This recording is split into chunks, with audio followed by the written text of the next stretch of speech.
Microscope का निर्माण किया। फिर उसके बाद 1665 में रॉबर्ट हुक आए और उन्होंने सेल का डिस्कवरी किया। और उन्होंने सेल का डिस्कवरी किसकी मदद से किया? कॉर्क स्लाइस में उन्होंने देखा कि इसमें सेल पाया जाता है। फिर हमारे 1674 में हमें बताया गया, उन्होंने ही बताया कि जो हमारा लिविंग सेल है वो लिविंग है और वो पानी में भी पाया जाता है।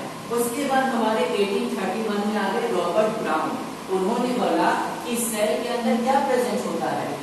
न्यूक्लियस प्रेजेंट होता है। फिर हमारे 1839 में पुर्किंजे आ गए। पुर्किंजे ने बोला अरे नहीं, न्यूक्लियस के अंदर सेल के अलावा भी एक चीज पाया जाता है, क्या? प्रोटोप्लाज्म पाया जाता है। फिर 39 में ही हमारे दो साइंटिस्ट आ गए, एक टी स्मान और एक टी श्वेडेर। उन्होंने सेल थ्योरी बताया। क्या बताया? सेल थ्योरी कि all living organism are composed of cell. सारे लिविंग ऑर्गेनिज्म सेल के बने होते हैं। मतलब उन्होंने भी यही सारी चीजें को एक साथ बता दिया कि all living organism are made up of cell. एक सेल से कई सेल का निर्माण होता है।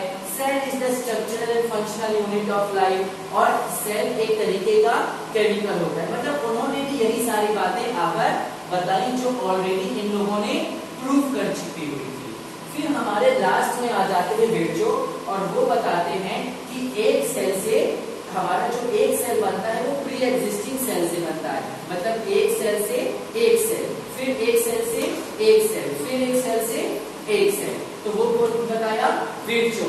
और उसको एक और आपके एनसीईआरटी में लिखा हो ओ सेलुला ई ओमनीस, ओमनीस सेलुला ई सेलुला, जिसका मतलब होता है एक सेल दूसरे सेल से बना हुआ है या एक सेल से दूसरे सेल का निर्माण हुआ है या one cell is arise from the pre existing cell.